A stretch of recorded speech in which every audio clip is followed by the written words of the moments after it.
The gang call themselves Brothers for Life. They act more like brothers for a day. This was an internal dispute. The Blacktown chapter is fighting the Bankstown chapter. Yeah, a bit of fireworks went off. Someone got hit with the fireworks. There was also someone else attempting to influence the Brothers for Life Blacktown chapter to do their bidding. 2013 was a year of ridiculous shootings, and it ends with this massive attempt on Fahad Kwame. Gunmen's over there in the bushes who let spray with 18 shots, hitting him in the shoulder. But things were going to get a lot worse for him a little more than a week later.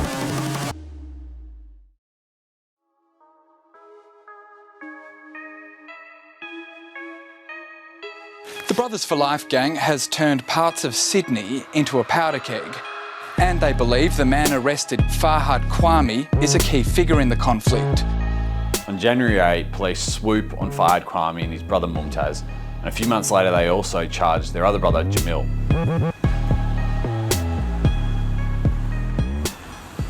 During the trial we had a fairly savage fight in the dock at the trial where two of the Kwame brothers attacked one of the accused in the dock and stabbed him with a pen in the neck, and it was all broken up by the corrective services people there.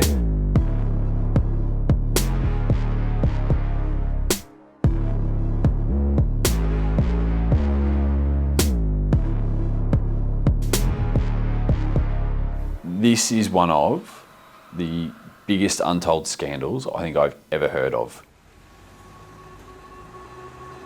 A number of us in court observed interactions between two of the jurors in particular and the Kwame brothers. One of the jurors was examined in the witness box, and ultimately two of the jurors were discharged from the jury. We ended up uncovering telephone calls from the jail that those two Kwame brothers had been communicating with those two jurors and formed personal relationships with them, which continued after the trial. The fact that the Kwame brothers, serving over 100 years collectively for their crimes, were able to form relationships with two jurors who could have decided their fate, it's absolutely mind-boggling.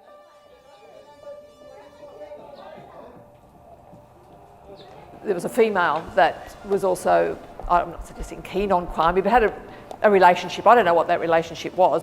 And there was some suggestion that she didn't like me, and that there was a suggestion that it was only because of Kwame felt he had a link to me, and that made this person jealous. Through the interactions that the police had with him, he sort of versed this thing where, how's Deb? I hope she's well. And of course, he then sort of reiterated that we were similar. We were both started as foot soldiers in our organisations, and now we're commanders, so we've got something in common. We would relate to each other. How serious it was, I don't really know, but the approach was a bit like, well, what do you want to take her out for? And they came down to, I just don't like her. So they agreed to agree that they just don't like me.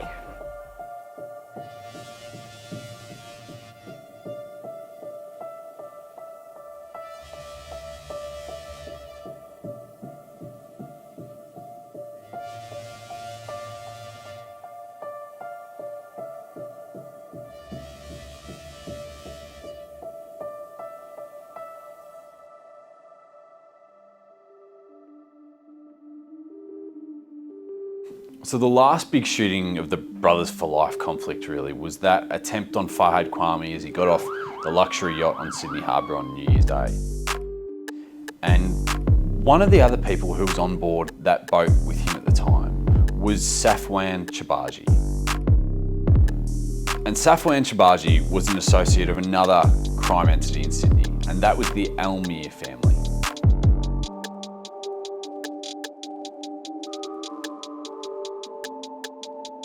So we're in Ilma Street. This is where it all started with the shooting of Chabaji. Yeah, back in April 2016.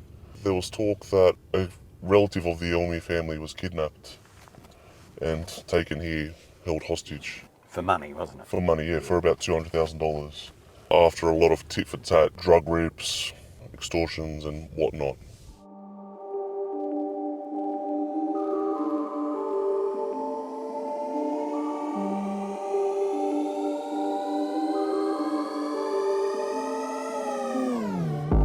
So the two groups, they came to grips, didn't they? The Elmirs turned up here. I think it was they came to pay the ransom or sort the problem out. But yeah, unfortunately, a lot of egos got in the way and that didn't happen.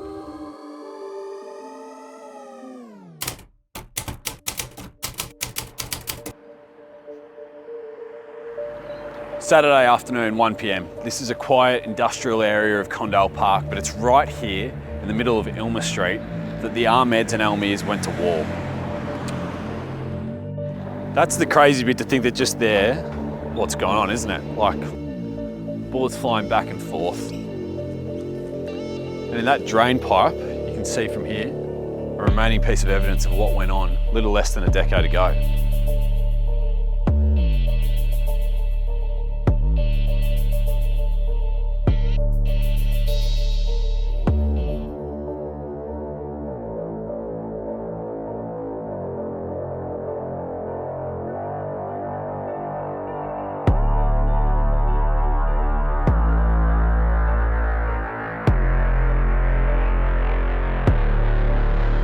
Moz, this is the moment Safwan Chabaji was shot dead after a wild shootout in Condell Park. We've got this from the New South Wales Supreme Court. Right, I've heard it described to me 100 times. First time I've actually seen how it all unfolded. So what you see here is a large group of men. There's almost about 10, maybe a few more. Amongst this group are Brownie Ahmad, Fawaz Elmir, and Safwan Chabaji. Essentially, for a few minutes, there's a bit of a scuffle. And what you can see right there is Brownie Ahmad and Safwan Chabaji having a confrontation. They're separated. That's Chabaji up there in the white shirt. Brownie with, it looks like an Adidas. You can see the das on the one shoulder. And in comes Wally Ahmad.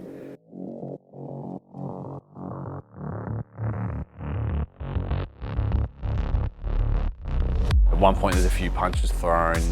There are people trying to keep the peace and keep them apart.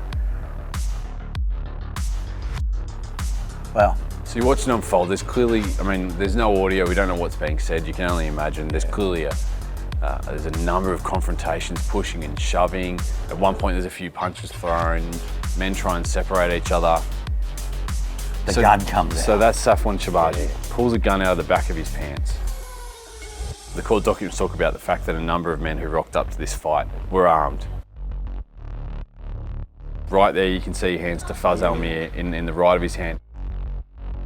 Clearly shots of fire. So that's Chabaji and Fawaz Elmir hiding behind the car. Yeah, they're taking cover, literally. You can't see out of screen is Wally Ahmad's got a gun. And so at that point, Chabaji and Elmir go to get in their car, and right there, in that corner, that's Brownie Ahmad.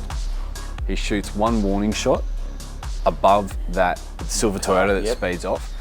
And what you can't see is Wally Ahmad shooting 3 shots, not above it, but into it, hitting Safwan Chabaji in the head. And so Fawaz Elmir speeds off in the car with his mate dying, if not dead instantly, beside him, and goes to Bankstown Hospital. Chabaji's car was left in the ambulance bay with bullets on the ground. Immediately after Safwan Chabaji is killed, Brownie Ahmad decides he's got to get out of town, and he flies overseas. But a few weeks later, the tables are turned on his family. After the Chabaji shooting, Wally went interstate for a bit. Yeah, he went to Gold Coast, I think. Yeah. A number of my colleagues from MEOX would go speak to him every couple of days and warn him, tell him, change up your routine. But he was of the belief that no one had the balls to kill him.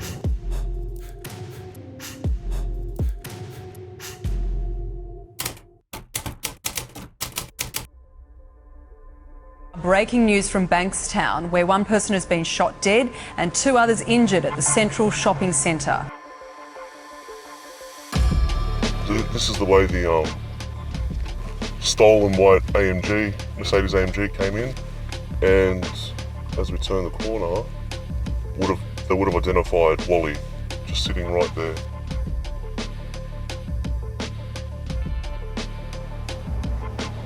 Wally Ahmad had gone to the gym and he'd worked out, and then he came here to what was called the Havana Cafe.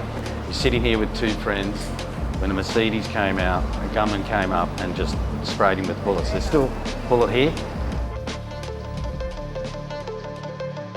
So I've heard a story, and I don't know how true it is, but when one of the cars that they recovered, or when they were part of the investigation to Wally, recovered a balaclava, and there's some unknown female DNA on it.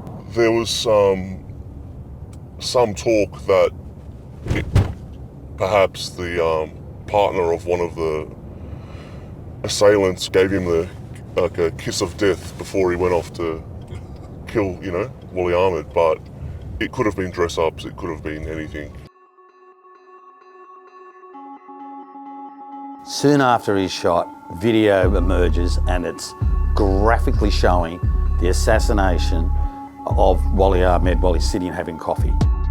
This is the first time we've actually seen murder on TV so vividly, so publicly, in such graphic detail.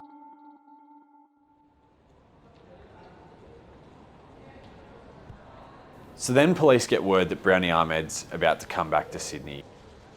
So they go to Sydney Airport and they wait for him, along with a pack of media.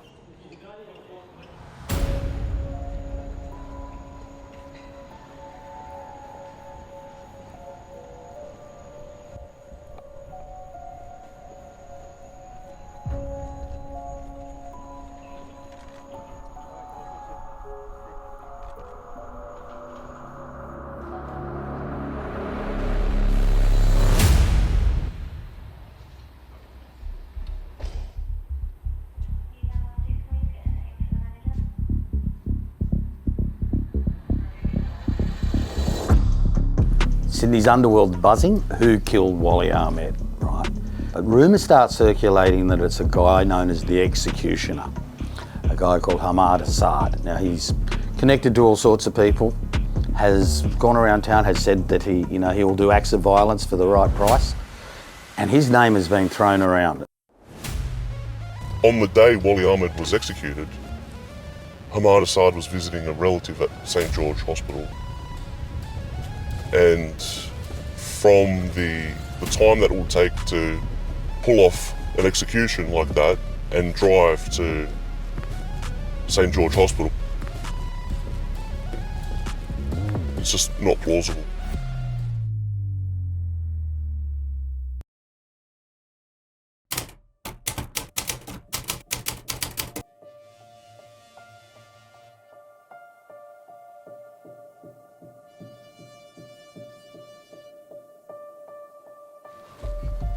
It was about,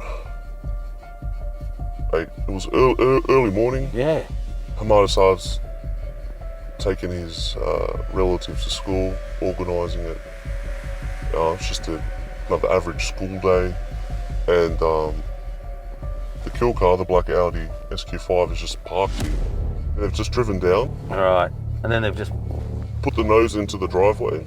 Yeah. This is the footage of Hamad Assad's murder. I remember when you sent this to me. It is as graphic as it gets, isn't it? It's horrific, really. You see there in the footage the young child come outside, see the gunman and go back in. This is so close. Look at that. That's just the amount of bullets they shot. See all the gun smoke? And you've got to think, there's a young boy not far away. His mother is inside. It just... Yeah. A man once accused of a drive-by murder lies dead in his own driveway. 29-year-old Hamad Assad shot multiple times at point-blank range.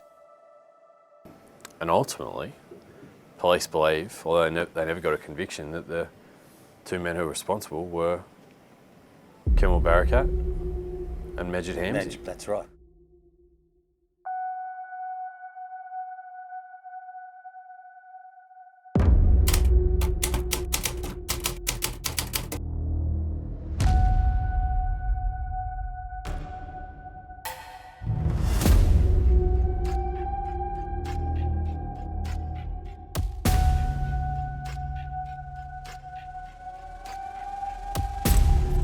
So my name's Ahmad, defence solicitor. I know we're talking about Kemal Barakat, who was an old client of mine. I remember I got a call from him first, He was absolutely furious because I remember he said the police had banged down his door. They'd executed a search warrant. He was angry because of how upset and afraid his wife was. She says and maintains that they never announced that it was police. So she just heard people banging down the door. She ultimately runs up and hides in the walk-in wardrobe. It's only when they've come in, lights on, guns pointing towards her, that they've announced their presence as being police. But she was petrified. Ahmad Jagbir, mending Barakat's door at his friend's own request, abused a position of trust.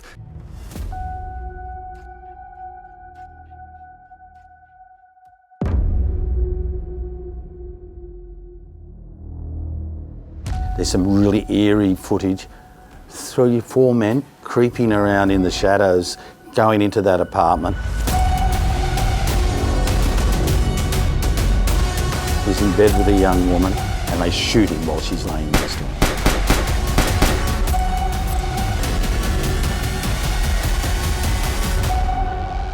I vividly remember this was about 4 a.m. in the morning, and I received a phone call from a certain person who contacted me. All I got told was that Blackie was dead, and then the phone hung up. So at this point we've had Wali Ahmed shot dead in revenge for Safwan Chabaji's shooting. We've had Hamad Assad shot dead in revenge for his apparent involvement in Wali Ahmed's killing. We've then had Blackie Barakat shot dead for his involvement in Hamad Assad's killing. But there's another man who was involved in Hamad Assad's killing that is free at that point, and that is Majid Hamzi. Now, ultimately, about 4 years later, gunmen would come for him, but that matter remains before the court and is well known as one of the key incidents that led to the war that we see unfolding on our streets today. The daylight ambush of Majid Hamzi outside his Condell Park home has police warning of retribution. After the Razzaks and the Darwiches, I'm glad that they're all buried. Brothers for Life, Fireworks. Pretty serious fireworks. the Ahmeds and the Elmirs are then about to embark on what's even worse, the Alameddins and the Hamzis. And we will see footage, not just of public executions, but of bullets nearly killing children in childcare centres. That's how bad it got. Body free but trapped in my nightmares.